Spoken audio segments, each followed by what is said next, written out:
हमने खनिजों के बारे में बताया कि खनिज का निर्माण कैसे होता है।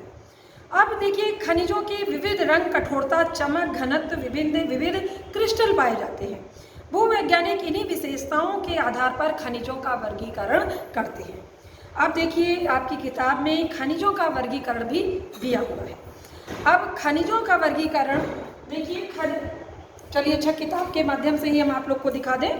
ये है, आप लोग को अगर किताब में दिखाएं तो चित्र नंबर 5.1, ये खनिजों का वर्गीकरण ये येलो रंग से दिया गया है।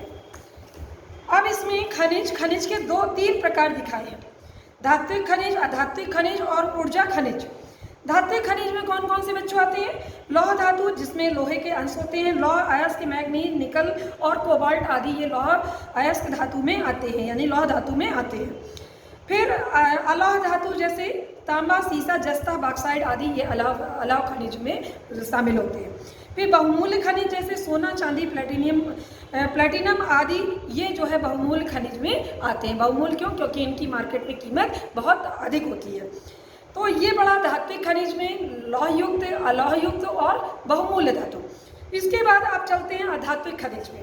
अधात्विक खनिज में जैसे अभ्रक, नमक, पोटाश, सल्फर, चूनास्म और चूना पत्थर, संगमरमर, बलुआ पत्थर इत्यादि। इसके बाद ये अधात्विक खनिज है, यानी इसमें धातुओं के अंश नहीं होते हैं।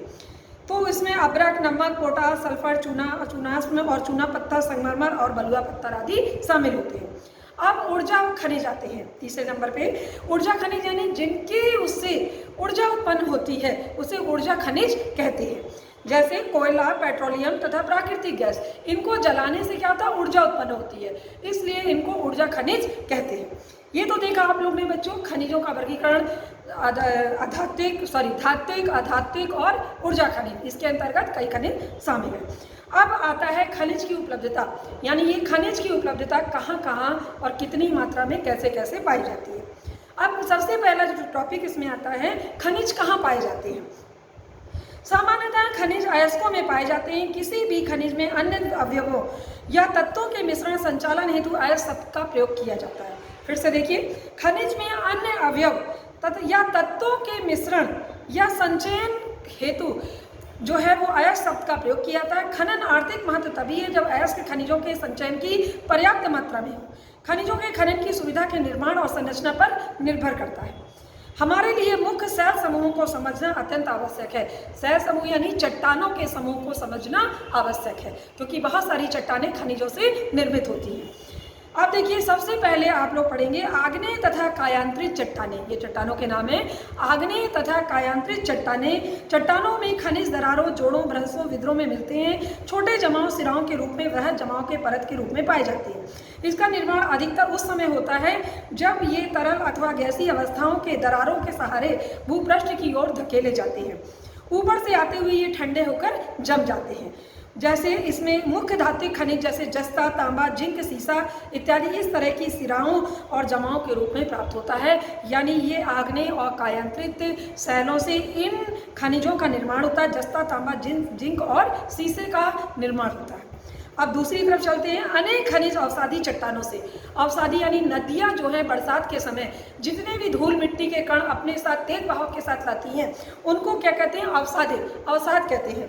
तो अनेक खनिज अवसादी चट्टानों से अनेक खनिज संस्तरों या परतों में पाए जाते हैं, यानी जो आ जाते हैं और एक जगह इकट्ठा हो जाते हैं। धीरे धीरे इन अवसादों में जमाव होता है और जमाव होने के कारण ये चट्टानों का रूप ग्रहण कर लेते हैं।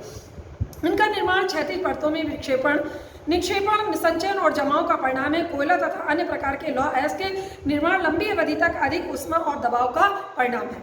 अब देखिए बच्चों कि कोयला और लौह अयस्क ये कैसे निर्मित होते हैं? लंबी अवधि तक अधिक ऊष्मा और दबाव का परिणाम होते हैं। किसमें होते हैं? अवसादी चट्टानों में। अवसादी चट्टानों की दूसरी श्रेणी के खनिजों में जिप्सम, पोटाश, नमक और सोडियम सम्मिलित हैं। इनका निर्माण विशेष तौर से शुष्क प्रदेशों के वाष्पीकरण के फलस्वरूप होता है। अब तीसरा अगर हम खनिजों का निर्माण में देखें तो खनिजों के निर्माण की एक अन्य विधि धरातलीय चट्टानों का अपघटन है। जो भी पृथ्वी पर चट्टानें हैं टूटती हैं, इसका भी जो है वो परिणाम खनिज के रूप में आता है। चट्टानों के घुलनशील तत्वों के अपरदन के पश्चात, अपरदन यानी कटाव के, अयस्क वाली अवशिष्ट चट्टानें रह जाती हैं। बॉक्साइट का निर्माण इसी प्रकार की चट्टानों से होता है। यानी जो धरातलीय चट्टानों का अपघटन है उससे जो है बॉक्साइट का निर्माण होता है। पहाड़ियों के आधार, अगला है चौथा है, पहाड़ियों के आधार पर घाटी तल की रेत में जलोढ़ मिट्टी के जमाव के रूप में भी कुछ खनिज पाए जाते हैं। अब जहाँ जलोढ़ मिट्टी का जमाव है वहाँ पे भी कुछ खनिज हो जाते हैं। ये निक्षेप या प्लेक्सर निक्षेप के नाम से जाने जाते हैं। इनमें प्राय ऐसे खनिज होते हैं जो जल द्वारा घर्षित नहीं होते हैं। और इन खनिजों में कौन कौन से खनिज होते हैं? सोना, चांदी, टिन, प्लेटिनम आदि बहुमूल्य खनिज इनसे निर्मित किए जाते हैं या होते हैं।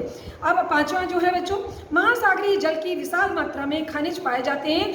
यानी जो महासागर हैं, जितने भी समुद्र हैं, उनकी जो तलीय है, तल में या विशाल मात्रा में खनिज पाए जाते हैं। इनमें अधिकांश व्यापक रूप से विस्तारित होने के कारण इनकी आर्थिक सार्थकता कम है। फिर भी समानता नमक, कौन कौन से होते हैं समुद्र में? नमक, मैग्नीशियम, ब्रोमाइन, ज़्यादातर समुद्री जल से प्रग्रहित होते हैं।